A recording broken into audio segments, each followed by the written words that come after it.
Hi guys, James at RampantLionReviews again for you today with another beer review. For this one, we are going to head over to Finland once again, and we're going to have a look at yet another of the beers that was sent to me by my Finnish beer mule Riku. So first and foremost, as we always do with the Finnish reviews, a massive shout out and thank you to Riku Sanaksanaho, my Finnish beer mule living in Oulu in the northwest of the country, and it's thanks to him that you guys get to enjoy a steady stream of Finnish reviews here on the channel. As I've told you in previous videos, there's a very high standard of craft beer in Finland these days, lots of new breweries opening up all the time, but unfortunately, unless you actually go to Finland, it's really difficult to get a hold of these beers unless you're talking the likes of Coolhead and Salama, and I think a few other breweries are starting to get their beers exported now as well. But if you get the chance to try some Finnish stuff, I would highly recommend it. It seems that Riku has his own beer mule network set up in Finland that he uses to get a hold of various different things from across the country, and then he picks up a few extras for me, I send him some cash, and he sends a box over the border here to Sweden, and I review the beers for you here on the channel. It's a great setup, isn't it?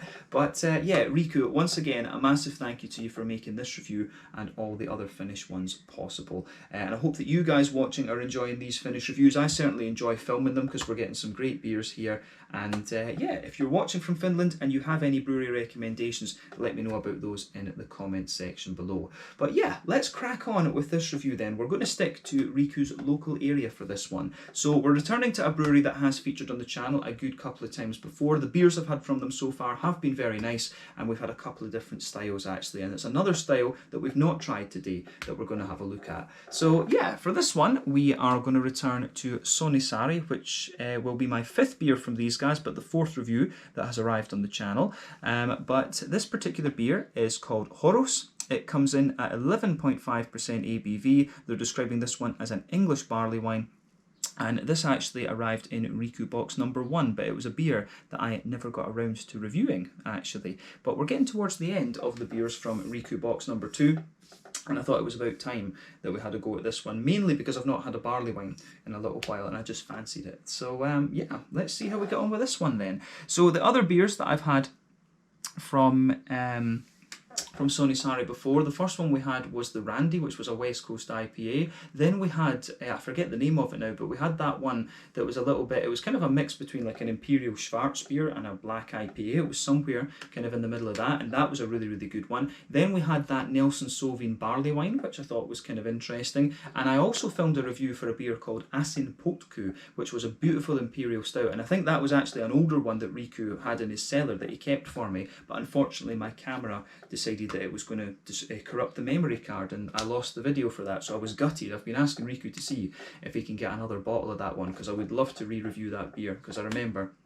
it was lovely. But this is the fifth beer I'm trying from these guys. I've been impressed with the stuff I've had so far, so I'm hoping that this one, it carries on in the same vein. Hopefully it's an interesting beer, hopefully you guys enjoy my take on it, but let's crack on with the review now. Definitely cool to return to Sonnisari Panimo once again, and I'm sure we'll review more beers from these guys at some point in the future. But yeah, as always with my reviews, I'll tell you a little bit about the brewery before we taste the beer. If you want to get straight to the tasting, just fast forward. All the usual links are in the video description below. That's the brewery website, the link to my other reviews that I've done from Sonnisaari Panimo before, and we will, as I say, no doubt add more to that list in the near future. But there's all the usual social media down there. If you want to see more reviews, do please consider subscribing to the channel. The whole channel, of course, has a geography-based tagging system, so you can go into the homepage and search for beer based on country, city, state, county, province, prefecture, whatever it is you happen to be interested in. Do check out the playlists of beers from different countries. There is one there for all the Finnish beers that I've reviewed for you. That's constantly being added to because I've still got a steady supply of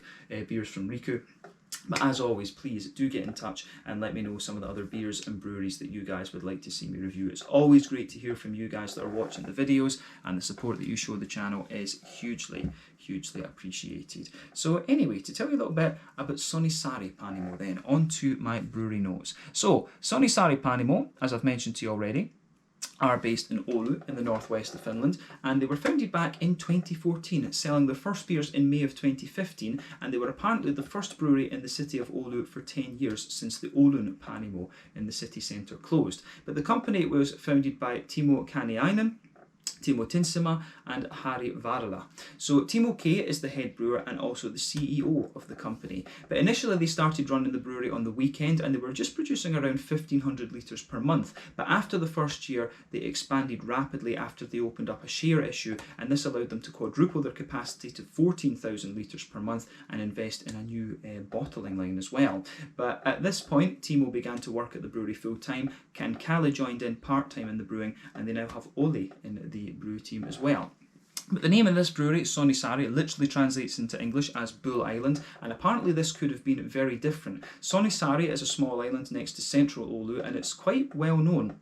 But it was supposed to have been intended to house a plague hospital in the 19th century, and in the early days this brewery actually came very close to being founded in Toppila, but the guys were determined that they wanted to have a local name, but they pulled out of this site in Toppila and still had the opportunity to change the name in the paperwork. But the name Sonnisaari had been floated previously, and then Timo T had actually drawn a bull logo that they felt really matched the idea of the big heavy hopped IPA that they wanted to do as their first beer. So they went with that, Sonnisaari Panimo. But the brewery can be found in the south of the city.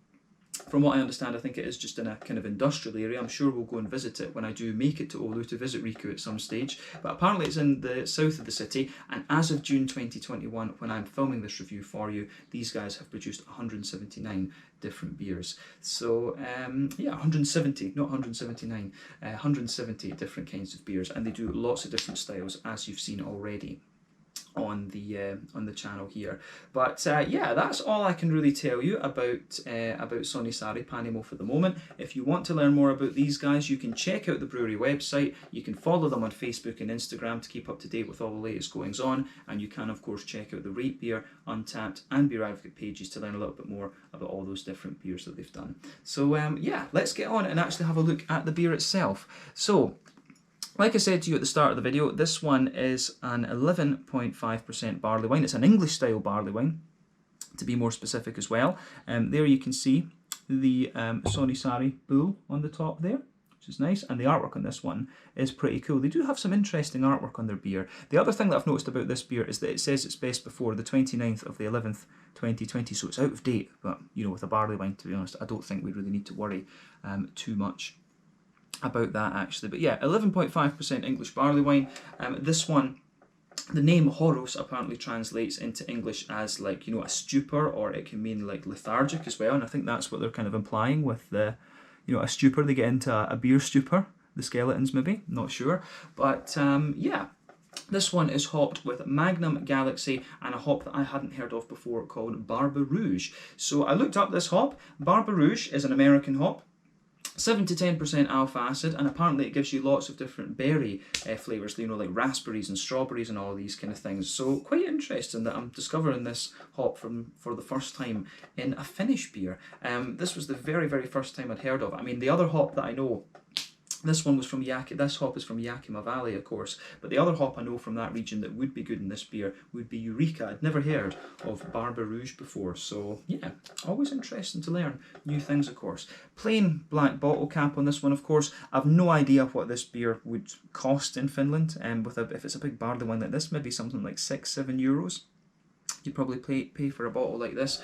330 millilitres, of course, and as I said, I think this is another one that Riku had been holding on to in his cellar for a little while to give me, but I'm not 100% sure. I think the stout was one of the two beers, one of the two big boys that he gave me, he'd been holding on to in his cellar for a little while. But yeah, certainly a nicely presented beer, this one. So let's get it out and we'll get on with the tasting then. An 11.5% English style barley wine. So the main difference from my experience between an English barley wine and an American one is that the English ones tend to be a little bit more sort of roasty and toasty, if you like. The brown sugars tend to come across as a little bit more roasty and toasty. At the same time, the American ones are definitely more oily in their brown sugary characters and a little bit brighter and sweeter. The fruits that you get in an English barley wine as well tend to be a little bit more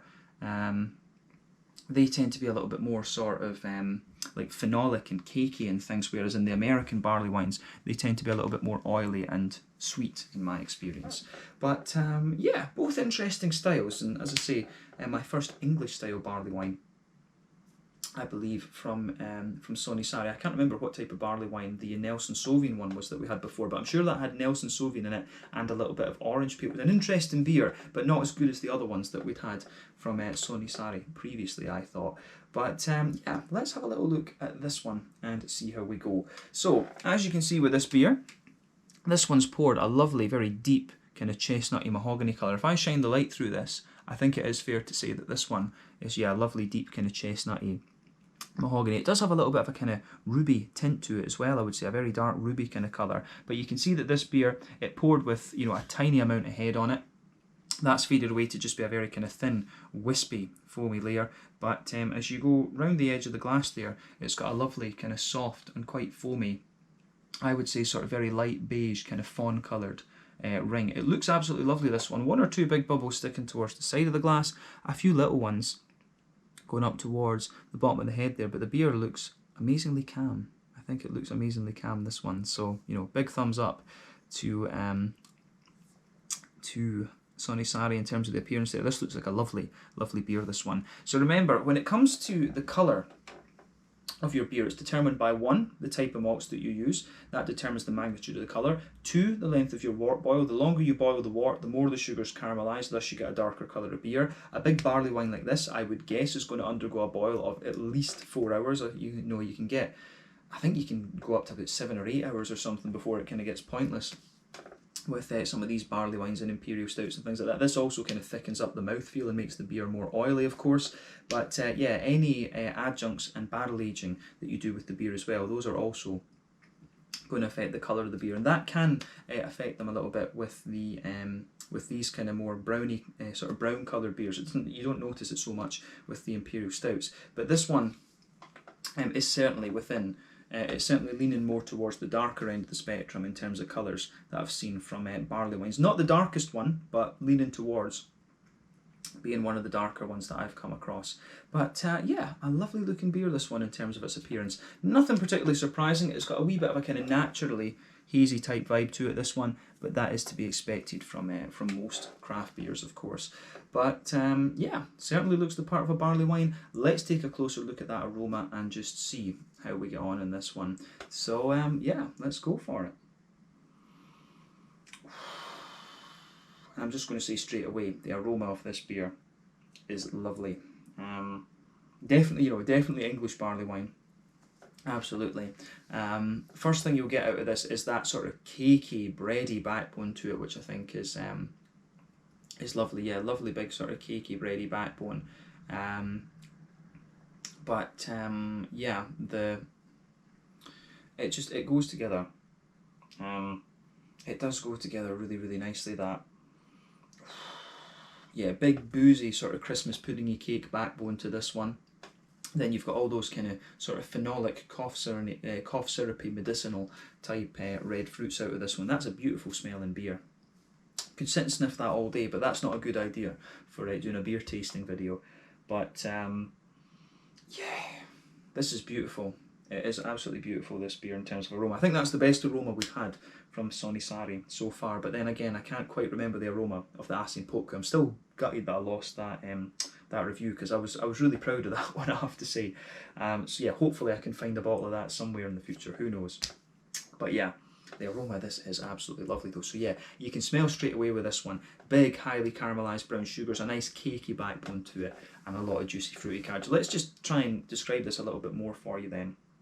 So, as I'm saying, the backbone of this beer comes across like a very kind of thick, you know, oily, fruit cakey kind of thing. You get that in the backbone there. There's a good few kind of woody and slightly nutty undertones to the beer, which is great, but there's a lot of highly caramelised, treacle, brown sugary notes out of this one. You do get a little bit of a kind of lighter sweet caramel to it. There are 1 or 2 little biscuity elements in there, but yeah, it's a big sort of leathery kind of treacly quality that you get out of this one, or molasses as the Americans would call it. I never know whether to use the British English or the American English for when I'm reviewing these European beers from different countries. But yeah, big treacle molasses notes out of this one, and it has that big sort of leathery kind of quality to it. It smells absolutely lovely, this beer. So yeah, this beer really leans towards the big kind of brown sugary elements, which is great. So yeah, sweet caramel. There's a wee hint of biscuit in this one, you know, kind of cookie sort of thing, but not a lot. But it's all about these big, thick treacle molasses, heavy brown sugars in there, and I think it comes across really, really nicely. Like I say, a bit of woody and nutty undertone to it, and then it's got an almost kind of, you know, like boozy, you know, kind of boozy fruit cakey type thing to it. It's also got a little bit of that vibe in there, but aroma of this is very, very nice. Let's look at the green side of the hops then. But as I say, I've had this beer sitting for a little while, so remember, if you have these kind of beers, the hoppy character will drop out of them over a while. But with barley wines, you know, that can be a really, really interesting effect. These can be quite interesting to try fresh, but I think, you know, when you've got at least, I think you have to have at least 6 months to a year of age on a barley wine for it to really be in its prime, in my opinion. Let me know your own thoughts on that in the comments section below as well. But yeah, on the hoppy side of things, I think there's a little touch of earthiness to this one. You know, you certainly do get a little bit of a kind of green quality to this one as well. You can smell a little bit of floral aromaticity, and you've also got a nice wee bit of a grassy kind of zesty thing going out to this one. So yeah, I mean, bit of Magnum in here, bit of Galaxy. I think this might be the first time I've had Galaxy in a barley wine as well, which is quite interesting, especially when you consider it's an English barley wine. Galaxy is usually it's a big Australian hop, 14% alpha acid. It's got quite a pungent passion fruit and mango-y note to it, and can give you a bit of pineapple as well, in my experience. So quite an unusual choice, I think, for an English barley wine. But then the Magnum is about 12 to 14% alpha acid, and it's usually a bittering hop actually. It's quite a citrusy and kind of slightly spicy bittering hop from the States. And you can certainly pick up a wee bit of the kind of spiciness from the Magnum in this beer. That's for sure. You definitely get a little touch of spiciness on the green side of things, but I think that builds a good bridge with the kind of bready backbone of the beer as well. It kind of, you do get a bit more bread and kind of cake and things out of this beer the further you go into the aftertaste. But yeah, I think the spiciness builds a good little bit of a bridge with that actually. But on the fruity side of things, the beer is really, really nice. So you can definitely smell that Barbe Rouge doing its work. As I say, my very first encounter with this hop. But yeah, there's a lot, for me, it smells like there's a big sort of oily fig underneath this one, but a lot of a kind of candy juicy strawberry, I would say. And you do get a wee tiny bit of I do get a little bit of a kind of sharper juicy raspberry out of this one, which is quite interesting for sure. So yeah, oily figs underneath, I think. You've got a wee bit, as I say, of quite a bit of a candied strawberry for me. I think candied strawberry seems to be the most kind of prominent thing, and also just a wee touch of raspberry. But on top of that, of course, I'm getting a little bit of a kind of straight up raisin, if you like. There's a few kind of raisiny and plummy, sort of pruny type elements in the background there as well. But the fruity character overall, I would say, is big and juicy and really quite oily. So yeah, I think Barbe Rouge is one that I need to have a little look at. I'd love to, you know, and maybe what I maybe need to do actually, because it's a hop I've never heard of, maybe I can brew up a single hop IPA and see how Barbe Rouge behaves. So if you guys have any tips for beers hopped with this Barbe Rouge hop, I'd love to hear about those in the comment section below as well. I think I need to explore that hop a wee bit more. I'm a big ingredients nerd, as you'll know if you've watched the channel, but yeah, certainly the fruity side of this beer is lovely. You know, typical sharper raisin notes, a bit of a plummy pruny kind of thing underneath, as we say. Good bit of figgy quality, then candied strawberry and a wee bit of a kind of raspberry juiciness to this beer as well. Beautiful smelling beer, this one. Definitely take a little while to have a go at the aroma of this one before you actually taste it. But I think it is time for us to taste this beer now. So yeah, this one is the Horros, an 11.5% English barley wine from Sonnisaari Panimo in Oulu in the northwest of Finland. Thank you once again to Riku for making this review possible, and let's get stuck into this one. Slàinte, skål, cheers, and keep pace.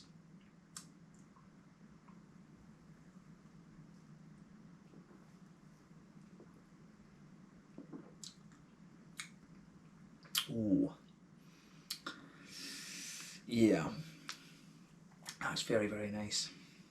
This is a sort of, you know, the first thing that comes to my mind about this in terms of the flavour and things, it's a winter warmer kind of thing. This is an ideal winter beer. I don't know when exactly it was, when exactly it was released, but I'm guessing it says the best before date is the 29th of November 2020, so maybe it was released a year or two before that, of course, and that would make sense. You know, they're saying that it should go out just before Christmas, so probably that, you know, they would release it in the November for the Christmas period. So I think that kind of makes sense. If they can do a barley wine like this as well, I would love to see what Sonnisari Panimo could do with a Scotch ale. So I don't know if they've done a Scotch ale, but if they have, I would certainly love to try that. And if they haven't, I would love to see what they could do with that. It's not the most popular style, of course, but, you know, being Scottish, I'm a little bit biased, and I do love a good Scotch ale. But, you know, the type of vibe that you get from this kind of more brown sugary orientated beer, in a sense, I think that would form a very good base for it. As you'll know if you've watched the channel, I love these kind of brown sugary malty beers, the barley wines, the Scotch ales, the quadruples, and the doppelbocks. I really enjoy those, and this is a beautiful example of a barley wine. So these guys really know what they're doing with the kind of big, heavy malty beers. I think, you know, if anyone wants to ask me about Sonnisari Panimo, I'd probably say they shine most with these heavier, big malty beers. Like I said, Asin Poko was beautiful. Again, this one's very, very good as well.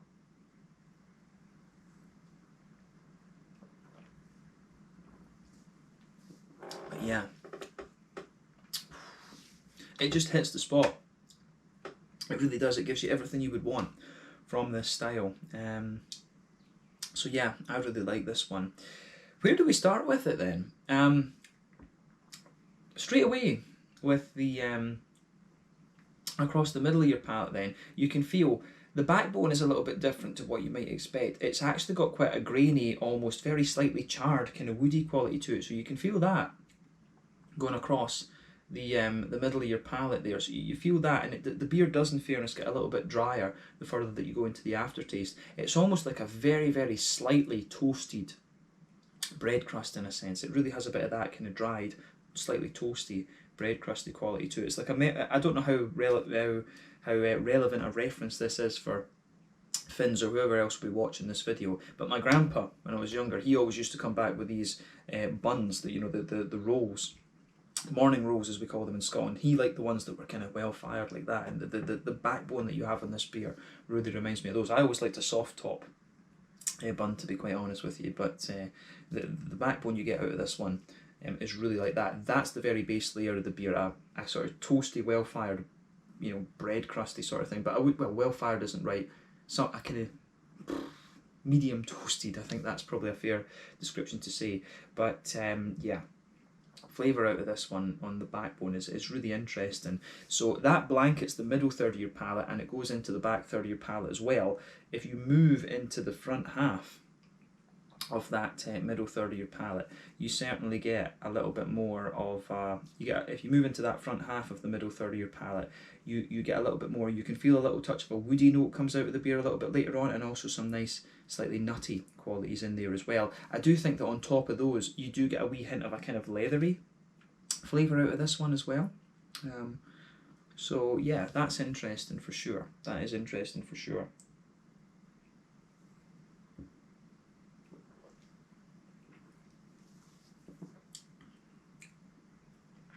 But yeah, those nutty, woody, leathery kind of things, they sort of come out a little bit more the further that you go into the aftertaste. You saw how long it was. I took a sip since I described that to you. They do take a little bit of time to appear. But I do, you know, already with this beer, you saw the time since I took the last sip, you do actually get a fair wee bit of dryness towards the back of that middle third of your palate and into the back third of your tongue too. This beer does actually have a wee bit of a dry edge to it, which is kind of interesting. So yeah, I like how that goes together. Now the one thing I would say about this beer is in the aroma it gives you an impression of being, you know, very, very cakey and very smooth and all of this. So I really like how that the aroma with this one, but that doesn't translate so well into the aroma, if you like. And that's the interesting thing. You do get an element of that, and we'll come back to it later because of where it is on the palate. But yeah, the backbone of this beer, the aroma makes you think it's going to be very kind of cakey and things, but it becomes a more, kind of, as I say, a toasty, bread crusty kind of backbone that you get out of this. But let's stay on that kind of middle third of the palate then and break down the beer further.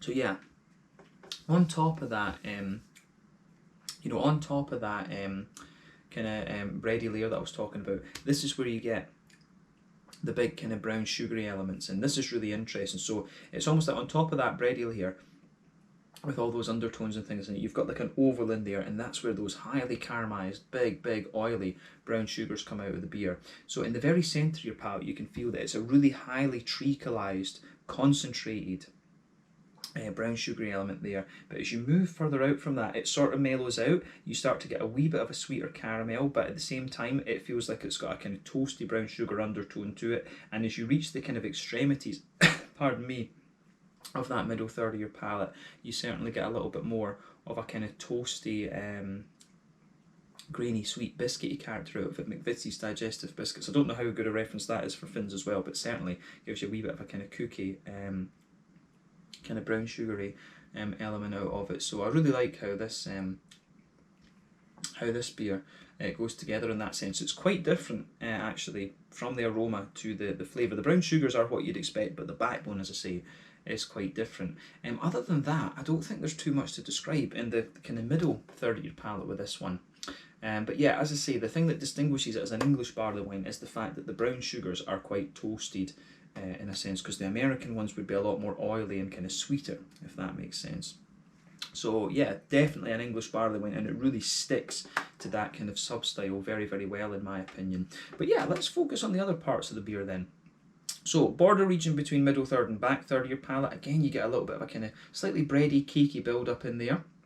And this is where you get most of the cakey parts of the beer, is on the border region. So nice kind of cakey build up in there. Like I say, a sort of fruity, boozy kind of cake on this one. A wee bit of a grainy, bread crusty thing there as well. And as you go into the back third of your palate, again, grainy sort of backbone to it, nice kind of smooth. You do get a bit of a kind of smoother, bready, kind of cakey sort of thing in the back third of your palate, and then sitting on top of that you feel the more kind of yeasty elements coming out of the beer, which I think are very, very nice. So the back third of your palate feels a little bit kind of taller in a sense. So when you come back from if you come forward, sorry, from the back of your palate, you can feel the flavour of the beer just condenses down a little bit. Then as you go into the middle third of your palate, as you always get, the flavour is just not quite as tall, and a wee bit more sort of condensed and thick and oily in a sense.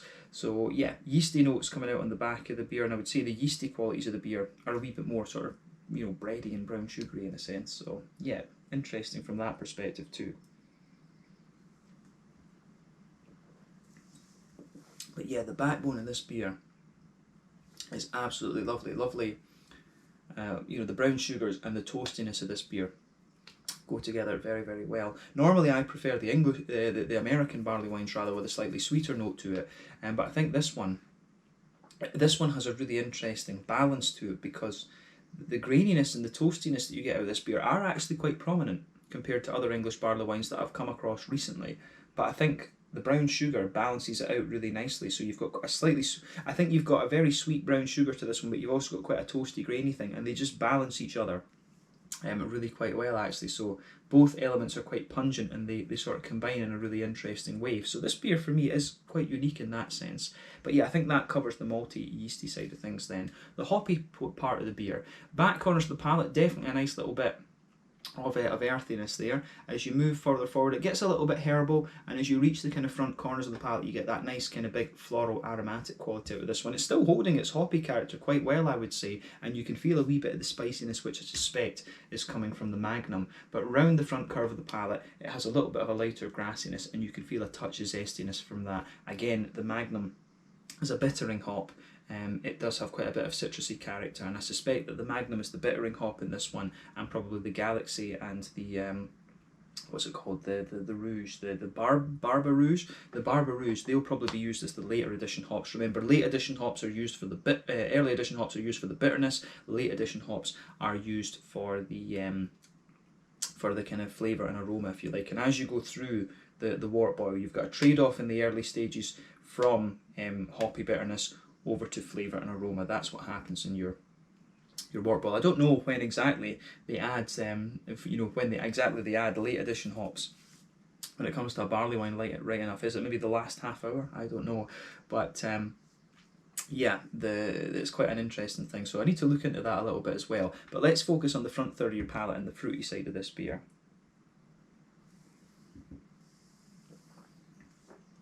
So yeah, border region between front third and middle third of your palate again. You got a little bit of that kind of cakey build up in there, wee bit of a kind of toasty, brown sugary bread crusty sort of thing mixing in with that. Then the base of that front third of your palate again has a wee bit of that grainy bread crusty sort of thing as well. And sitting on top of that, you've got a really nice sort of how would we say, you get that big oily bubble where those juicy fruity esters roll their way out of the beer. The fruits in this one, they've got a really interesting perspective to them. One of the things that's really struck my mind about this beer, as well as I've drunk more and more of it, it almost has a slightly kind of sherry type vibe to it in a sense. There's a lot of dried fruit in this beer. It reminds me a little bit of some of the kind of cognac barrel-aged beers that I've had in recent times, as well as that grappa barrel-aged one that I had from Mohawk in Gothenburg. But yeah, let's break down the fruity part of the beer then. So the back half of that front third of your palate for me, it's got a big sultana vibe to it. And just to clarify, sultanas would be the dried white green grapes for me.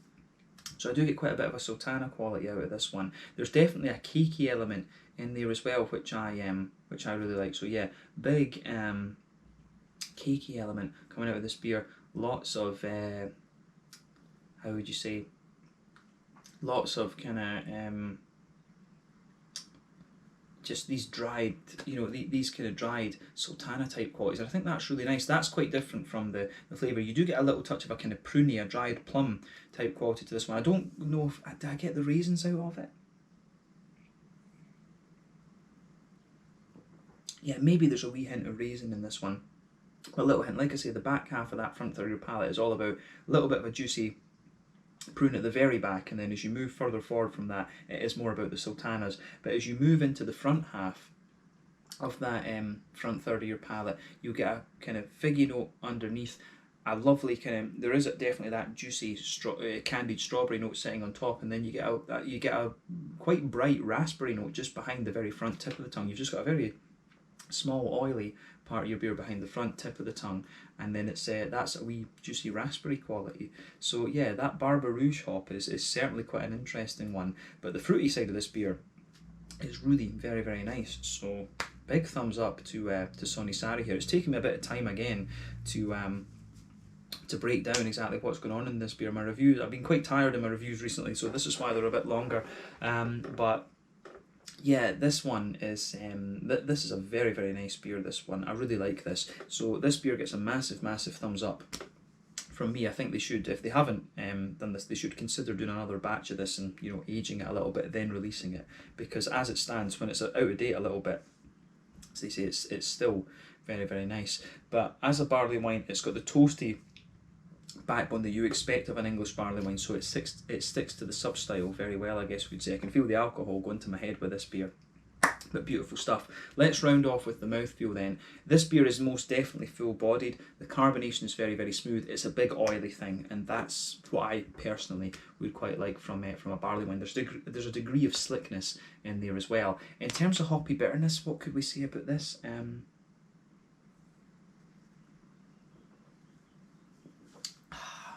I don't find this beer overly bitter, to be honest with you. There's a wee bit of dryness and a wee bit of spiciness to it, which, I get the feeling this might have been a slightly higher bitterness. I think it could be about 50 or 60 IBUs, something that's potentially more, because you do get a bit of spiciness off it. But obviously I'm drinking it a bit older, a bit of the IBU is going to drop off, and IBU count, of course, is my weakest point of beer reviewing, so always take my IBU counts with a bit of a pinch of salt. But I've got a feeling that if you drank this fresh, it's probably like an 80, 90 IBU thing. But to me just now, it has a little bit of that on the front parts of the palate, especially in the aftertaste. You can feel quite a high bitterness, but overall the vibe of the beer isn't overly bitter, if that makes sense. So it's maybe more like a kind of 50, 60 IBU type beer. So interesting things to take away there. But yeah, as I say, the malty base of this beer, it's got a nice toasty, grainy kind of character underneath it, but then it's got a lovely big brown sugary quality to kind of balance that out, and it's about how these two things interact. That this whole beer is about the kind of symbiosis, if you like, between these two elements. That's what I think defines this beer in a sense. And then you've got a lovely big oily, juicy, fruity component to it, and it's kind of held together by the sort of cakey elements from the kind of yeasty part of the beer. But beautiful, beautiful, beautiful English barley wine, this one. And all I can say is if you come across a bottle of this, try it. Even if it's out of date, I think you will be in for something that's very, very good. I've certainly enjoyed this one. So yeah, I think we can round off this review there then. Potentially the best beer I've had yet from Sonnisari Panimo. So thank you again to Riku for making this review possible. I hope we can review a few more beers from these guys in the future. Like I say, I'd love to re-review Asinpotku, and if these guys do a Scotch ale, I will be all over that. But yeah, this was lovely. The Horros, an English barley wine, 11.5% ABV from Sonnisari Panimo in Oulu in the northwest of Finland. Beautiful beer, this one. These guys seem to shine when it comes to the big heavy malty side of things, and I hope we can review a few more beers in that particular vein in the near future. But yeah, thank you again for watching. Check out my social media. Let me know your own thoughts on this beer in the comments section below. Let me know what your favourite beers are from Sonnisari. Check out their social media, but we'll leave it at that for just now. Slange, skål, cheers, kipis and kitos. Thank you again to Riku. Cheers.